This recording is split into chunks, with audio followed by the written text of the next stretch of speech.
Welcome to the afternoon edition of Tea Time on Plus TV Africa, where we bring you the biggest stories in the entertainment and showbiz world. My name is Elsie Godwin, and I'm here with Ife Oshunkeye and Ife Omai. Hey guys. What up? How you doing? Well, You're always well. All right, let's talk about, apparently there's something to look forward to, as Davido and Chris Brown has hinted on, in fact, it's no longer a hint, it's more like expect it is coming out soon, and the title is Blow My Mind, a song from them. And I don't know why I'm excited though. I love Chris Brown, yeah. I love Davido too, so I would like to see what someone that can sing so well and our Davido would do together. Is that a shade? No, just, it's just... Like recently, I don't know, I can't remember. I know we discussed that story on the show where somebody was like, we should stop getting excited when we start working with. We discussed it on the show, I'm trying to right? remember who said it. Yeah, Yeah, I can't did. remember. I think maybe Sean Kuti or one of those. I can't tell who exactly said that. But I think we've Okay, no, the person said, I can't remember who, but he said, he or she definitely said that we should stop getting excited when we see foreigners jamming to our song. Yeah. Oh, yeah. Rihanna Yeah. was singing to somebody's I can't song. even Yeah, remember so that we should, that exactly. he's talking about jamming to the So song. I think yeah. at this But I think level, collaboration is a big deal, really. No, I not- think at this level, especially in Nigeria, this is not the first time. Then P Square, while they were still together way back then, they had a big song with Rick Ross. So everybody is really excited about this. Yeah, I get it. I get your excitement, especially if you're a big fan of either one of these two artists. But I don't think we should start giving it so much preference like we used to anymore. I think we should be excited because Wizkid if has done Tiwa this. Savage, If it's that, Wizkid has done if this Tiwa way back. Savage, Wizkid has no. songs with Chris Brown. let's not make this a Davido and Wizkid issue. It's not a Davido. I'm just saying. I'm saying if a that. Wizkid and a... In fact, let's look at two big artists in Nigeria. Let's say Wizkid and a Davido. Yemi Alade decides to have a song together. We'll be excited. You want to see what are they going to come up with. So I don't think it's a case of somebody up there and somebody down there. I think it's just the fact that we want to know what kind of magic these two people can create, which was how we felt when Tiwa Savage and Wizkid had the fever, and we were like, okay, we want to see what they are going to do together. So I don't think it's different from that level of looking at it at, oh, if foreigner is dancing to our song, then it's a big deal, you know. I don't know, but that's what I think. And I think Chris Brown is a big deal. No offense to Rick Ross, but you can't put Rick Ross and Chris Brown in the same. This is someone that just like released an album and is on like top charts. And it's been he's Indigo. He's a big deal. And I think we should learn to celebrate when somebody has done something big.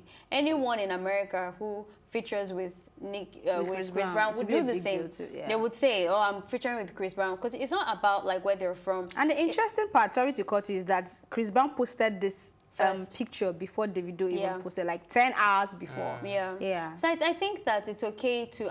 I think the celebration is not just because he's foreigner. I think it's because Chris Brown is talented. Yeah. And so I'm gonna cut him because sorry, I totally agree with what you're saying that Chris Brown is big and all of that. But at the end of the day, too, you also have to look at the fact that if he was a Chris Brown and maybe another American artist that is not so big, but we like the person, I don't think we will be this excited. Oh, we Because the person is not a Nigerian. It's because it's a Davido, which no, is a if I was a culture. fan of that person, will be excited. I'll be excited. You'll be If it excited was too. like who's an upcoming? Okay, maybe like her when she wasn't very big. HER. When she, Or maybe the person we talked about yesterday. Kidominant August, Beyonce's Asai, album. and We're not Chris- talking about who? that. Who? Kidominant And who? is on Beyonce's album. He Producer, produced, yeah, we talked about it when it Yeah, happened. we spoke about it, so- but it's not like everybody. Well, he's Like just you guys are producing. not. I'm talking from the point of view of how other people have also reacted to this news, not just the. But both of you. Kidomina, does Kidomina have fans that are as like Are you kidding extreme me? as what's it called, doesn't have Davido? that, Of course not. So that's it. You're talking about two massive And for me, all I know people. about Kidominant The is noise will be massive. Kidominant. Yeah. That's what I hear so. Yeah. And I know. I think they're both massive. The noise will be massive. It's okay. Yeah, it's fine though. Well, I guess so though. It's fine to be excited about it, but Please I don't think mind the fair. It's not Wizkid, so at this it'll be like this. level, I think we should just start knowing that. All right, let's look, just be like, all right, African all right, music yeah. has crossed Cool. over. We're beginning to get that international recognition. And we should give credit where it's due. It's not We're a not giving credit competition. again. Cool. It's a song. When it comes out, we jump Whatever, to it. yeah. Yeah, moving on. So, yeah. Kizz Daniel demands an apology and 100 million naira from Vanguard newspaper over what he calls malicious publication. In a letter written to Vanguard through his lawyers, Kizz Daniel is demanding a public apology and withdrawal of the publication. He also wants a written undertaking from the newspaper house not to publish anything about him without confirmation, and the sum of 100 million naira to cover for reputational damage he has already suffered. So we talked about this when he went on the rant on social media. Yeah. I did not expect this letter, but I guess those people did not still pull down the post because there was a link on the letter, because I had to read the letter, and if I must say, you're a lawyer, you know how you guys do the wherein, foreign, within. This letter was so straightforward that a layman could read it. I was not seeing the within and foreign and all that, but I don't know why Kizz Daniel decided to go a step further in this, but 100 million. It's a lot. If you ask me, I think this is the best way to start dealing with sensationalized journalism to start with, because a lot of people, I remember we once had a guest on this show, and while the guest, we said something about the guest that we saw in a publication, and he was like, I never granted an interview. Do you understand? So he was like, I never granted that. I don't mind these people. They just come up with all sorts of stuff. So probably he wasn't bothered because that was positive. Now imagine those that haven't granted interviews, or they just post something and they say in an exclusive interview with so they'll actually put their name and actually take credit for it. And so I think this is the way to go in dealing with stuff like this, especially when you're publishing false allegations and you're publishing false news and stuff that are not true, or saying that this person granted you an interview. And I think this is really beneath the newspaper company, because I think they're one of like the pioneering newspaper companies we have in Nigeria, and they're doing really well. So I just know that it's not just that newspaper that is being affected.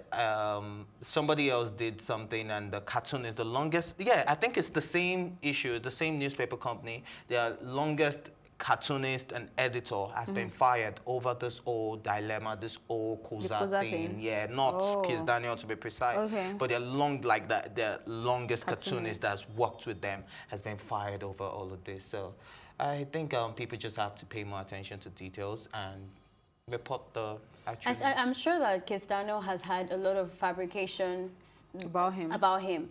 So I personally like that he's taking a drastic stand on this particular one because of the sensitivity of the issue. And finally, I feel like some celebrity out there who isn't necessarily saying anything about it is still letting people know it's important to choose your words when you're talking about a rape case.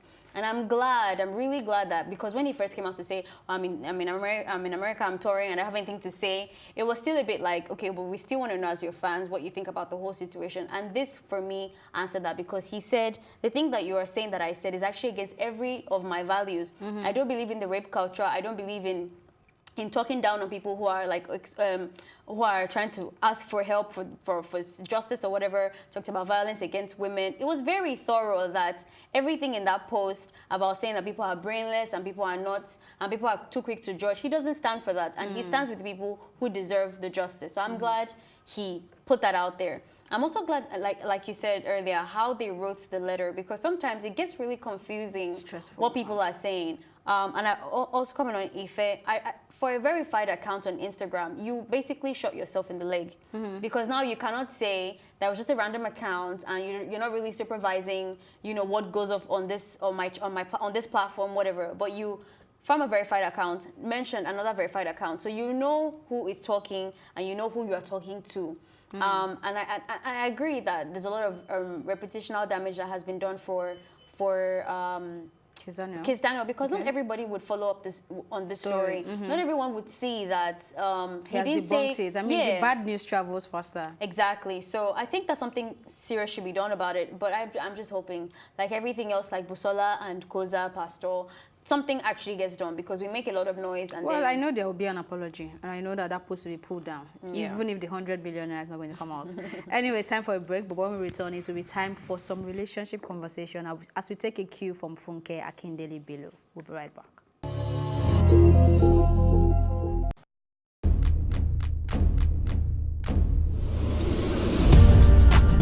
You're watching Plus TV Africa, and this is Tea Time. I loved the energy when I came in here. It was so positive. I was like, I can live here. My real names are Akbofyofobo, Akbolubomemere. I think my father is a comedian because most times when he calls me, he's like, yo, make sure you use condom, you know, them girls out there. So are you telling me I should have shot my shots? Ife, you are my younger brother. Age is nothing but a number. Well, I'm a vampire. I believe in equal rights for women, and I also believe that a man is the head of the house, so we need to draw our limits somewhere. It feels so good.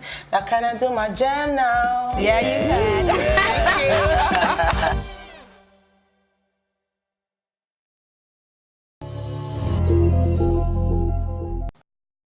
Welcome back.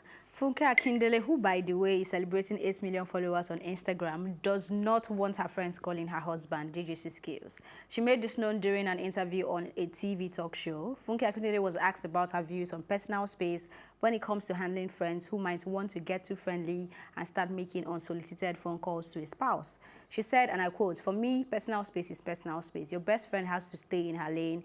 Your friend can come to your house. Your husband can know your best friend. He can say hello, but why should he be calling my husband on the phone? Except it is birthday."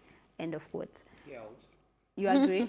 No, I think you should go first. No, you said yes. So no, do I you said agree? yes. I'm actually doing. Oh, Funke. Funke, Jennifer Well, thing. you go. No, I want no. Would you like to be friends with your girlfriend? Let's start from there. Your girlfriend's friend.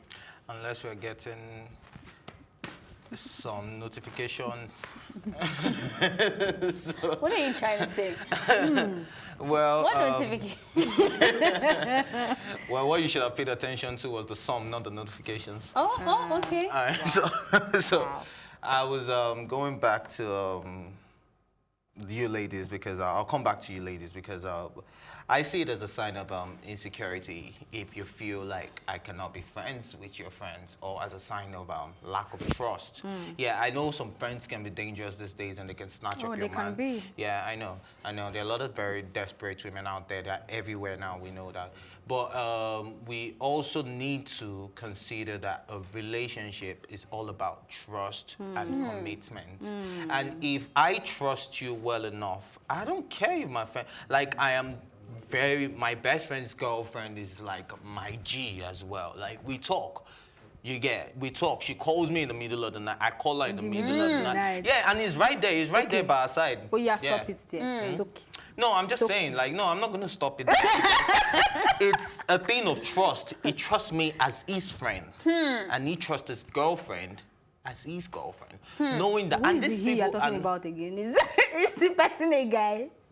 Your best friend's girlfriend. Oh, your best friend's girl. That's different. That's different. No, I'm getting No, there. what we're saying is your girlfriend's best friend calling you in the middle of the night, like you just said now.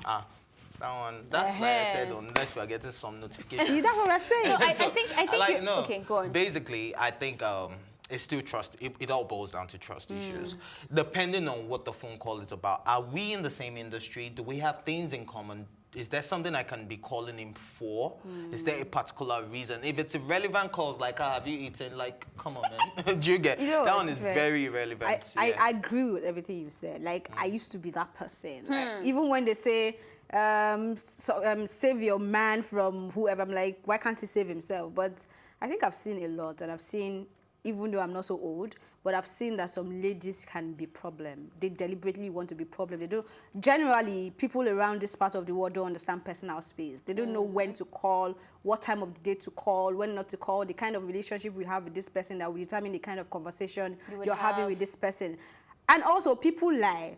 And you don't want to get to that point where you are, this one is telling you this is what happened, this one is telling you this is what happened, and it means that you like your best friend. You have, I mean, for this person to be your best friend, she means a lot to you, right? And then for this person to be your man, he means a lot to you. And then there is a situation on ground, and this one is telling you this is what happened, this one is saying this is what happened. It is not, don't put yourself in that situation. I used to be like, oh, let him secure himself and sort himself out. But I think there needs to be boundaries. You need to know when to come in and where to stop. Why would you call my guy up to tell him you want to check on him? What are you checking? So that's what Funke was trying to say, and that's why I don't think Funke Akindele. Okay. And that's why, that's why I thought you were referring to me as Funke. No.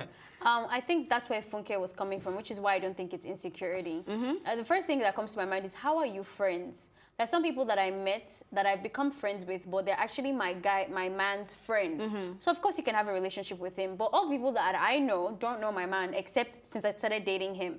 So I personally think I don't have any friend that has any right to be texting my man currently as I'm sitting here, except it's his birthday, and even then I don't know anyone that has his number. How did you even get his number in the first place to wish him happy birthday? To begin with, so if it's not a thing of like you already have a relationship outside us being, as in us dating, I don't really think you need to be texting him for anything. If you want to tell him something, I can be the one to tell him, or when you guys are together. But there's some people that I've met and they've become friends with us as a couple. So they have a relationship with both of us, and then you can do that. Like you said, your best friend and his girlfriend, you clearly have a relationship with both couples. But I'm friends with Elsie. I don't know anything about Elsie's personal life. And then I found out that she has a boyfriend. All of a sudden I'm asking the boyfriend, how did you sleep tonight? Like, I don't think a random person that doesn't have a relationship with both parties will even have his number in the first place. And then when he calls, it's now left to him to be like, how did you get my number? And tell your wife. But so you know you guys don't really think like that, right? No, we're even going to the man part. We're now saying, okay, now imagine, let's say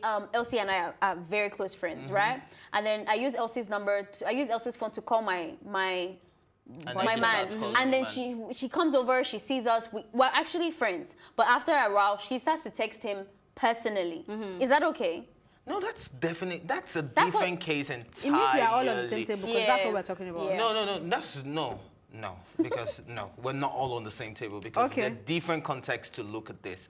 It could be that, okay, I need to talk to your man because I need a job. Your job, I mean, a job. Tell me and I will tell you. Your man is a boss in this place. We have met at several events, or maybe that's what I'm saying. saying. Number You guys are saying that we him. don't, unless you don't have a personal relationship. Yes, if you have a she's even saying, even if you have a personal, she said my personal space is my personal space. Why would a friend of mine be checking on my husband? Okay, then why did she conclude by saying that unless it's his birthday? So how would you have his number to call him on his birthday if you do not have a personal relationship with him? I know we cannot finish it, but we hope to continue the conversation on social media. Please use the hashtag #TeaTime and join the conversation. But before that, remember the association that tried to sue Faust, the bad guy, for his video for This Is Nigeria? Well, they are at it again, but you'll find out more about that after this break. We'll be right back.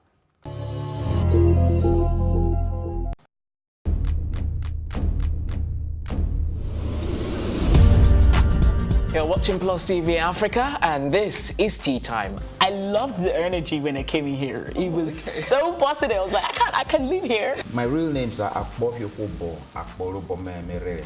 I think my father is a comedian, because most times when he calls me, he's like, yo, make sure you use condom. You know, them girls out there. So are you telling me I should have shot my shots? Ife, you have a younger brother. Age is nothing but a number. What? I'm a vampire. I believe in equal rights for women, and I also believe that a man is the head of the house, so we need to draw our limits somewhere. Feels so good. Now can I do my jam now? Yeah, you can.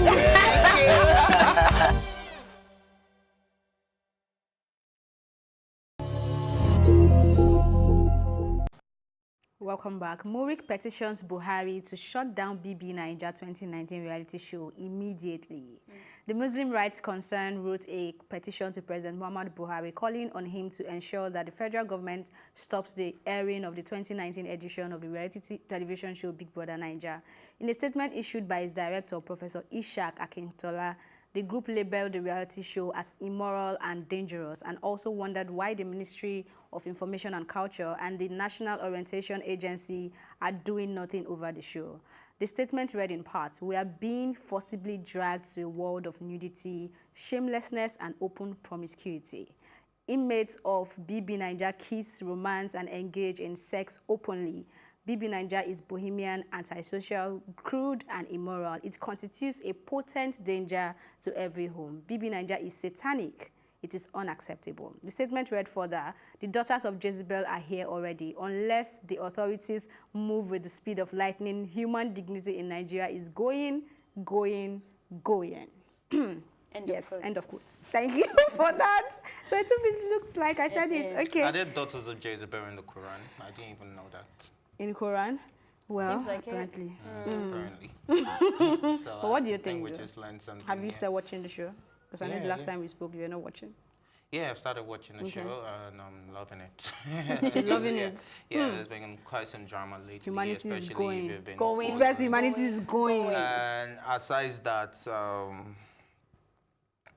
okay, sorry, you made me lose my train of thought. But Sorry. yeah, so back to this. I think that is why it's on satellite and it's boldly written there. It's 18+. rated 18. And there's a part of where it's on satellite where you can actually block people younger than that. So you cannot tell people, yeah, I understand it's not part of the culture. Then I think we should just send petitions to all our satellite providers or what's it called? What's the word? No, it can't be satellite. It's TV? What are you talking about? yeah, like cable. Yeah, cable television provider. I think we should talk to all of them to censor almost everything reality that show, okay, right? yeah. Apart from all reality shows, even anything rated 18, then everything needs to be censored. Then anything we're showing in Nigeria has to be from like 13, 12, so that we can know have that moral and we are not exposed to shamelessness and nudity, because even in movies we see all of these things. I understand where it's coming from 100%, but calling on calling on them to shut it down, to shut down somebody else's business because of your religious beliefs, that is just absurd as far as I'm concerned. I have to agree. I think one of the arguments I find myself in this country really over a lot of things like feminism, religion, everything, it boils down to the idea that people don't understand that there's space for everybody to fly. You know, if you want to be religious, you've chosen that path, you have to fine-tune your lifestyle for that. You don't have any right to induce what you have decided let me just, for yourself. Remind you of something that may help you. Okay. Also, you have to pay specially to subscribe for BBNAIJA. It's not just there. So I think you have to deliberately decide the kind of lifestyle you want and fine-tune yourself towards that. I do that with my lifestyle. I pick who I want to be friends with, where I want to spend my Sundays, my Tuesdays, my if I'm going to go to church or not. I'm deliberately putting that. To now say that you've chosen a lifestyle, right? For example, Islam or religion or whatever, and you've now decided that everybody... Or extra Islam. You've now decided that everybody else has to fall under that and live by your standards. It's absurd, like he said. If you don't like Big Brother Naija, you can turn it off. You don't have to watch it. It isn't that they've said, everybody go home at 10 o'clock, you have to watch Big Brother Naija as a Nigerian culture. If that was the case, then I understand that you're imposing this thing on me. And I think they also have to understand that these people are adults and it's catered for adults. If you are talking about like people changing their perceptions and all of that stuff, it is your responsibility as a Muslim family, as a Christian family, as a whatever moral family, not to allow those things to be watched. I remember growing up, I wasn't allowed to watch a lot of cartoons, even that are rated PG. So why can't you just decide for yourself what you want for yourself? Why do you have to impose it on the whole Nigeria? Okay, I'm not even going to talk about what they want. I think you two have dealt with it correctly. But for me, not talking about MURIC now, BBNAIJA, I watched the one in 2019. I watched 2018 and I watched 2017. And 2017 compared to 2018 and 2019, I can boldly say that they're losing the vision and the fun of BBNAIJA. It's becoming something that those that want to really focus on immorality would enjoy. When you talk of Bisola's sets, we saw the creativity. We saw the other part of being creative and trying to help these people follow this path. Of course, their personal side came up, but it wasn't the focus of the show. But you see this Tatashe or is it Pepe Dem edition of BBNAIJA, How is that the focus, though? I don't know. How is it the focus? What gives you that impression? That's how I feel about it, and Okay, which is so why it's a I've not been. personal Yes, opinion. of course, I said that before I started. Which is why I've not even been able to watch more than 30 minutes of the whole show since it started. I know that even in Australia, they cancelled Big Brother. Australia, they actually cancelled it because it started getting out of hand. So if you're going to call this story Big Brother Naija, maybe they should really sit back and think about how they want to portray the Naija culture with this Big Brother. I'm not saying they should scrap it. No, we enjoy watching it, but I think it also the fun is no longer there for me. To also learn about this new generation. Wow, The that way, is, if that's that thing I'm seeing on getting somewhere with TV, this. it's not the new generation. We cannot use those I don't words. watch the show, so I don't know what's in there. I just know if you don't like something, you don't have to watch it. Yeah. There's a lot of TV shows. Which is why I'm not watching. There's a lot of TV shows that are just ridiculous, and it's too, like, you're obviously trying to impose something down my throat, and I don't want it, so I won't watch it. But I don't see, personally, I don't see, even the glimpse I get, even in the office we play it, in the glimpse I get, I don't see anything sexual, but even if there is, like... Do you know people actually have to wait till late nights to watch which is what I'm saying, how is that the focus? Because it's not fair to generalize it, because there's actually a lot, they give them tasks I can tell you, I can't day. see any depth in it, They give them tasks, but you haven't watched it. How do you know there is no depth? I started watching the other one just by going to somebody's house, sitting down and watching for 5 minutes, and I felt, okay, I can watch this people every day, and people that actually want to see all of this nudity, you have to wait till after late night or Sunday. I think we need to end right so now. you're the one going to search for it. Our time is up, but that's my opinion. That's how we wrap up on this episode. You can join the conversation, like I said earlier, on social media by using the hashtag #TeaTime or tweet at us at +TV Africa. My thank you, as always, go to my co-anchors Ife Oshoke and Ife Omai and the entire production team. My name is Elsie Godwin saying thank you for watching and see you later.